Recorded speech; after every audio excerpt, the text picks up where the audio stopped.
All right, it's finally time to watch a new episode of Attack on Titan. Let's log into Crunchyroll. Huh, it won't let me log in. Better check Funimation. Ah, that's better. Everything seems to be working, except for Attack on Titan. Let's go check Crunchyroll again. Huh, now it looks like the whole website's crashed. Well, I guess it's back to Funimation. Oh, gee, better try again. Better try again. Oh my, better try again. Better try again. Whew. Well, it took 6 tries, but now I can finally watch Attack on Titan. It's buffering.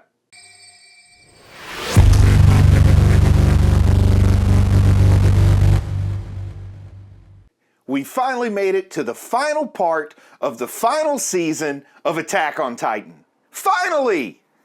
And I'm talking about episode 76, that's episode 17 of season 4, and I'm glad it's here, but I just don't want it to be over yet. It's like bittersweet in a way. A whole lot more sweet than bitter, but it's going to be like so exciting getting through this, and then I'm going to feel like there's this big void once this part of the season is over with. But the first thing I want to start talking about this mid-season premiere, this premiere of part 2 of the final season, is Levi's status. Because that's where the episode opens up. And we see Hanji has discovered Levi and he looks bad. You know, after the last episode, after episode 16, I was speculating on whether or not he could possibly survive. I thought that Levi has plot armor, so he can't be dead. He's still got to be around there. But Hanji finds him and she says he's dead. She said when the thunder spear blew up in his face that it just crushed his insides immediately. But she says that to Flock. Flock, who we know wants Levi to be dead. So right away when I'm watching it, I jump to the conclusion that Hanji is lying to protect Levi. And you know, there's one of Flock's sidekicks or whatever you want to call him. He's over there with the rifle and he's ready to shoot Levi in the forehead. So there's a whole lot of reason for Hanji to want to say that Levi's dead. And then Flock says he wants to check the pulse for himself. And Hanji just kind of hangs silent there. She's not inviting him to come check for himself. So I do think Levi's still alive. And you know, we get a little bit of a distraction from Zeke coming out of the Titan, or at least steam coming out of the Titan that contains Zeke in its belly, the one that came and rescued Zeke from the whole Thunder Spear fiasco. But that's just the break that Hanji needs for this really daring escape, because she takes, if not dead, he's at least a fully incapacitated and probably on the verge of death Levi, jumps in the stream and gets away while people are riding on horseback and trying to shoot at him as what I assume is floating down the stream. Like I said, an extremely daring escape attempt, or escape. By all accounts, they're successful. I guess we'll have to wait and see on that. But a very daring escape, and something I couldn't imagine she would do if Levi actually was dead. I mean, I understand her wanting to escape for herself, perhaps, but I think that drive would be even stronger if she's trying to rescue her colleague, Levi, there. I will say that the way it was depicted on screen was kind of less than clear, though. Like, we get the distraction, we see Flock turn his head, we hear a splash in the water, we hear the rifle shooting, we see the bullet shooting at the water in the stream, but we don't really see Hanji and Levi floating away. So I think that that was kind of portrayed a little bit bizarrely on screen. Maybe we'll find out as we see more episodes that there's a reason for that sort of perhaps deceptive framing of the scene. I don't know why they did it that way. Like I said, we'll just have to wait and find out on that.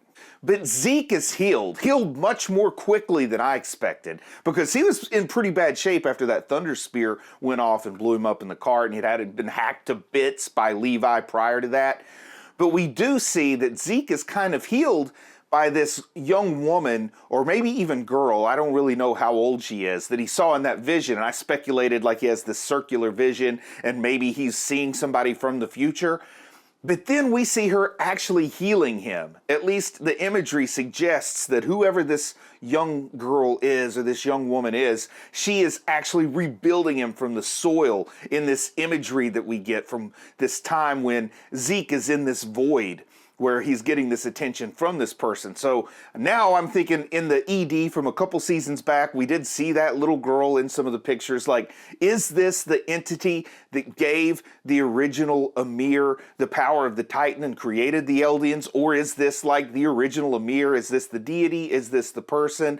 I do like how we see the lower extremities, like the bottom part of his torso and his legs, actually being built up from the soil, and he describes it that way. And that does have a lot of parallels to certain religious traditions where like the first person was created by a god or a deity by being built from the soil and having life breathed into it. And there has been kind of this through story of, was the devil of all the earth who created the Eldians, or was it a god who created the Eldians? And if this young woman is the personification of that spirit, or if it's the original Ymir, either way, it's very interesting, and I love this imagery. Plus, while he's in this void, he sees all the lights that represent all the paths that I assume are the paths that all Titans feel that pull them toward the founding Titan, who at this point is being held by Eren, of course. And it looks so much like when Ymir went from being a Titan after she ate Marcel and first came back to her human form. We see her in a void that looks very much like this place where Zeke is, with the same lights in the sky and the same paths drawing her perhaps to Paradis and to Eren, who is the founding Titan at that point. I like it. I like all of that. But really the centerpiece of this episode is this overwhelming military attack from Marley. And I knew Marley was coming to attack. I thought it was going to be more Titan-centered. I did not expect an airborne attack. I didn't expect an attack on the scale that we get here. And I definitely didn't expect machine gun blimps. Like, machine gun blimps appear to be devastating in this kind of combat situation. That was not something I was prepared for at all. But I've decided if I ever be a rapper, if I ever become a rapper, Machine Gun Blimp would be the perfect name for me. So take that, Machine Gun Kelly. You've got Machine Gun Blimp over here. But it's one of the coolest things I've seen. They're just firing down. There's no way to fight back against these blimps that are armed with machine guns. And the run-of-the-mill troops are just absolutely outclassed by the military technology of Marley. And they have to kind of depend on their Titan defender, who at this point, it's only Eren out there. And Eren is one heck of a Titan, but he's just one person. He's got 3 other Titans attacking him. The scouts just can't make any progress against the riflemen from Marley. It just looks really bad for the people here in Paradis at the moment. Now, another great moment is when Peak finally transforms into the Cart Titan, the Duck-Face Titan, as I like to call her.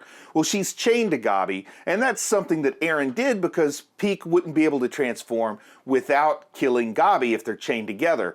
But she holds up her arm with the chain on it for Porco in his Jaw Titan form to get her loose, to separate her from Gabi, and I'm fully expecting him just to use those sharp claws to cut that chain. But whoa, was I caught off guard when instead of cutting the chain, he cut through the arm. And it just kind of reminds me of all this stuff from like movies I've seen in the past and sort of urban legend type stories. But you can cut through the soft tissue of the arm and the bone quicker than you can cut through the chain if you have a bandsaw and you're handcuffed to something. Like, wasn't that a big part of the original Saw movie? Like, wasn't that what was set up in the beginning of that original Saw movie? And I think if you go back a little bit further, it happened in either Road Warrior or Mad Max. I mean, we're going way back into my early childhood when I was watching Mad Max at an inappropriately young age. So I may not remember those details correctly. But cutting off the arm because it's quicker than the chain, I didn't see that coming. It was kind of gruesome, but it was kind of awesome in the moment. And also, I guess if he were aiming for the chain and he missed a little bit in the wrong direction, he could have cut Gabi's arm off, which wouldn't grow back. But since he cut off Peak's arm and she's a Titan shifter, well, we know she's going to be fine in the end. Something I didn't expect out of Yelena, or Yelena as I like to call her. But she's telling Eren to leave his Titan form, to go back to his human form, and to run away and to escape.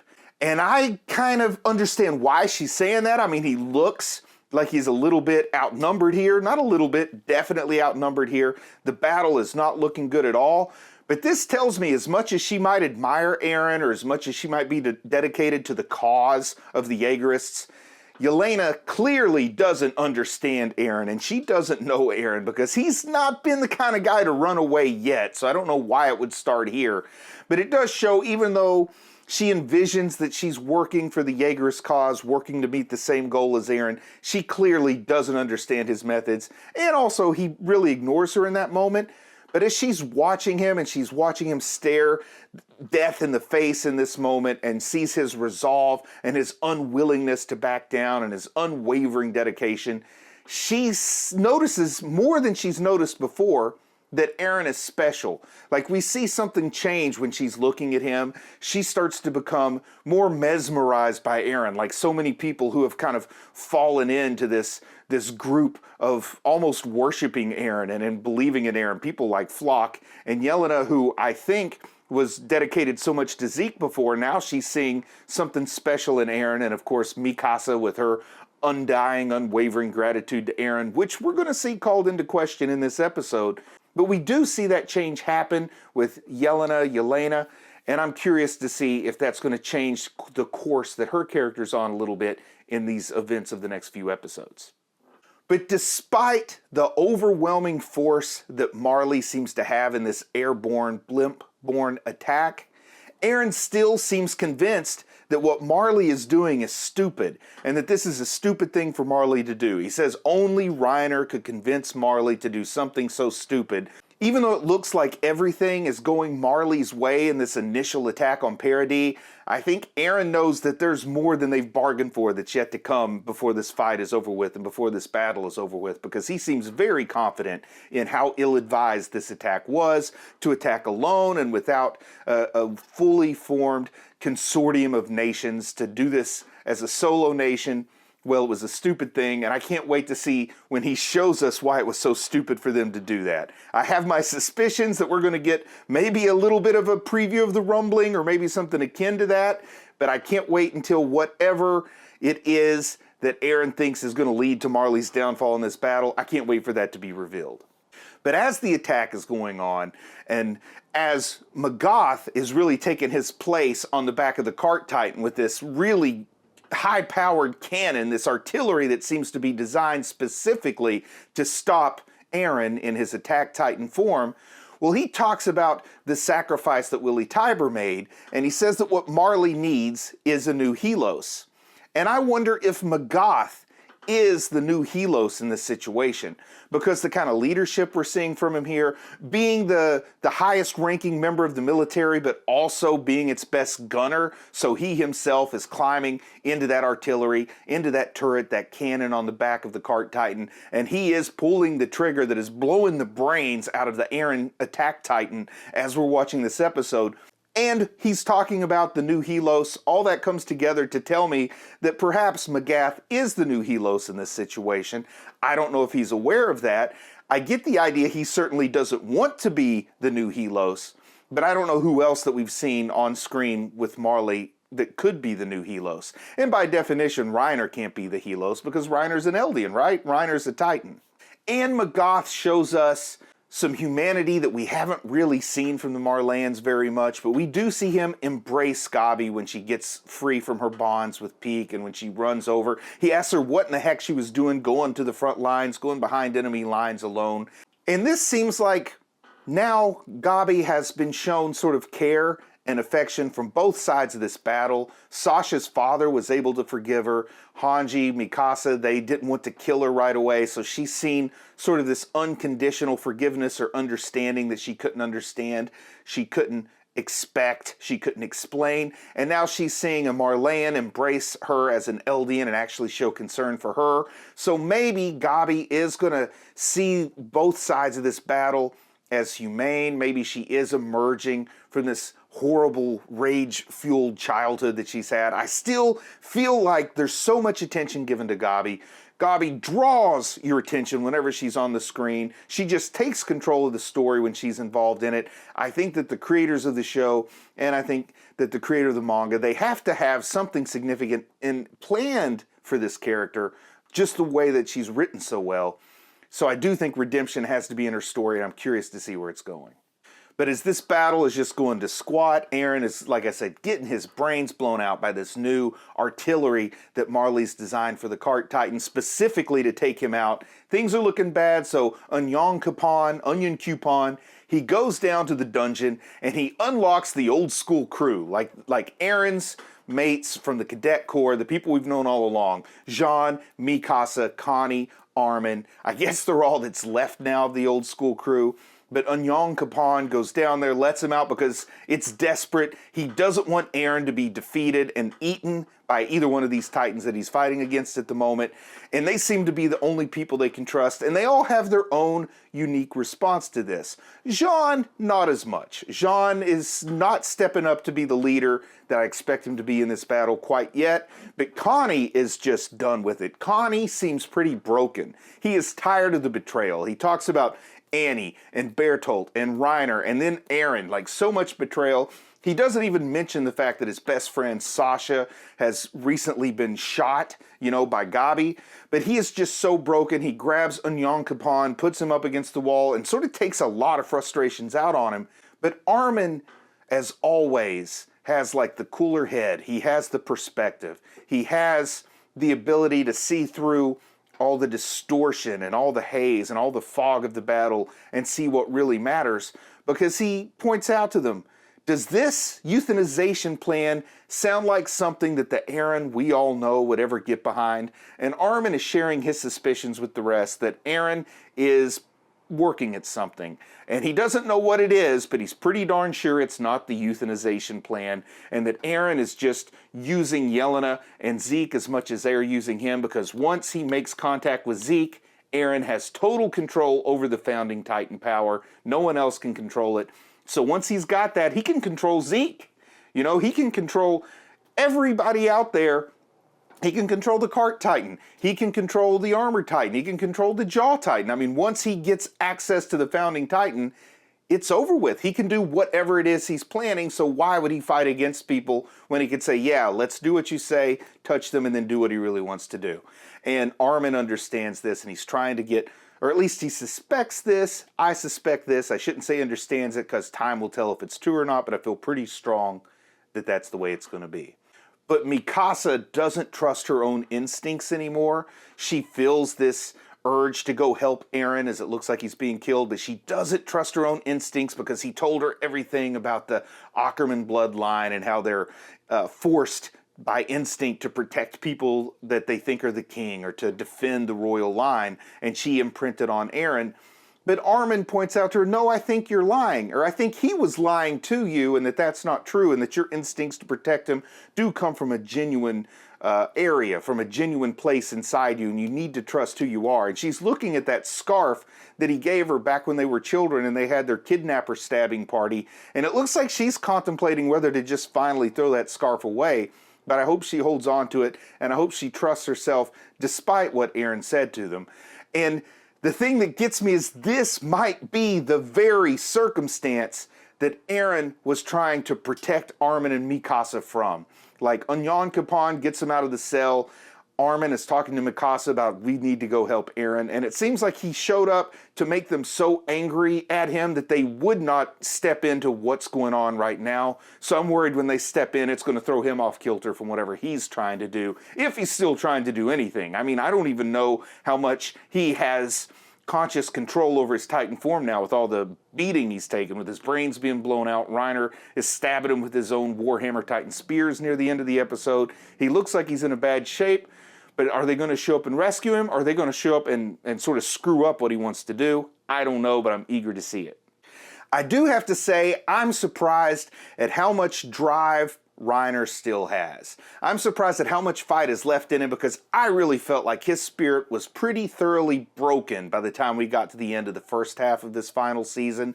But he still seems determined to keep fighting and to keep moving forward as he drops out of that blimp and he goes toe-to-toe with Eren yet again, even though he's always kind of been outmatched by Eren. He's still at it, and he seems to be doing pretty good with a little bit of help from some cannon blasts from the Cart Titan and a little help from the Jaw Titan. But I didn't expect Reiner to have this much spirit left in him at this point. But of course, with that warrior-soldier schism going on, I guess it's the warrior we're seeing right now. And when the soldier shows back up, it could be totally different. But Eren does seem in a pretty desperate position at the end of this episode. But at this point, that's kind of a familiar place for Eren to be, right? Like, he's always in a desperate position. Nothing ever goes the way he expects it to on first glance. So it's got to be a familiar feeling for him, and something's going to happen to turn the tide. What I don't know is it going to be Flock and Zeke riding in for the rescue now that Zeke's back and he seems to be healed? Is the Beast Titan going to show up and start throwing another perfect game and turn the tide with Flock and the Jaegerists there for a little bit of an assist with their scout gear or what have you and their rifles? Or is it going to be Armin and Mikasa that come in and save the day? Because we know they're charging towards the battle, or at least that's what I'm inferring by the way things went at the end of this episode. I don't know if Armin is even going to be able to transform into the Colossal Titan inside of the city without causing too much damage, so it might be Armin as a scout that comes in to help Eren. And Mikasa, I think she's going to push through her self-doubt and her, perhaps, dissatisfaction with the words that Eren said to her recently, and she's still going to come through in battle to help him out. I just think that is who Mikasa is and what Mikasa does. And you know what? It'll probably be a combination of those things. They probably won't hit at the same time, but I imagine Armin and Mikasa will get there to help the battle a little bit first, and as they start to get beaten back, then that's probably when Flock and Zeke are going to ride in. We're going to see the Beast Titan do some crazy stuff. I don't know if Eren and Zeke are going to activate the Founding Titan power here just yet, but if they do, we could be in for a real rumble in Paradis if that happens. But I just wonder how long we're going to have to wait until Eren's true plan is revealed, because I know he has a true plan. I have thoughts on what it might be. Like, I think he might actually just limit using the Founding Titan power to the 9, which out of the 9, he's like 3 or 4 of them now. But he might just make it so that the 9 don't exist anymore and leave the rest of the Eldians alone. I don't know if that's what's going to happen or not. I could see him saying that he's changed it so when the 9 die, they never come back again. And then they just got to hunt down and kill the 9 with Eren and Armin being the last 2 to go. That's kind of a thought. We'll see what happens. How long will we wait until it's revealed? I don't know, but I'm excited to see it. I just want to comment a little bit on the new opener and the new closer, the new OP and the new OD. I really like that screaming music, you know, like not quite death metal, but like screamo, hardcore kind of music intermingled with more traditional singing. That OP, I think, works perfectly for what I suspect is going to be a violent half season of Attack on Titan. A lot of fun. The imagery is good there. I try not to pay too much attention because I've heard there could be spoilers in the OP. But I do love the imagery in the closer and the ED. We have Eren at 3 different stages in life. That red scarf that's come to represent so much in this show turns into a bird and flies away. And with birds kind of being the representation of freedom in Attack on Titan, it's nice to see that bird flying through the sky and a giant bird cage made out of shadow just kind of pursues it, traps it inside. The bird breaks through. We see an older Eren. He's looking around, and it looks like all of Paradis, all of the cities behind the walls have been abandoned for years now, and vegetation and flowers and things are growing up through them. So it looks like, according to the ED, it's in some way, shape, or form, maybe Eren will achieve his freedom. You know, it's just a great welcome back to Attack on Titan. This episode was wonderful. I enjoyed it all the way through. I wasn't ready for it to be over. I don't have any real big negatives about it. The closest to a negative, I guess, if I'm going to pick something to criticize, is I didn't like sort of the way that they framed the imagery when Hanji and Levi escaped in the stream. I felt like that was a little too vague, but maybe they're going to come back and show us how it really went down for a reason. Like maybe that was a decision made for that reason. But I just think this was a great welcome back. I hope everybody enjoyed it as much as I did. I can't wait to watch the next episode. You know, of course, I'll share my reaction to that as always, and then I'll come back with another review. So, hey, I'm proud of you for watching anime, and I'll talk to you again soon. I just want to say a big thank you to everyone who supports the channel on Patreon. It really means a lot to me. If you think you might be in a position to support the channel on Patreon, there is a link in the video description. Please go check it out. Join the Patreon in order to receive early access to reactions and reviews, as well as extended cuts of the reactions and occasional bonus videos taking a look behind the scenes, as well as chat and polls to help me plan things to cover for the future of the channel. Thank you.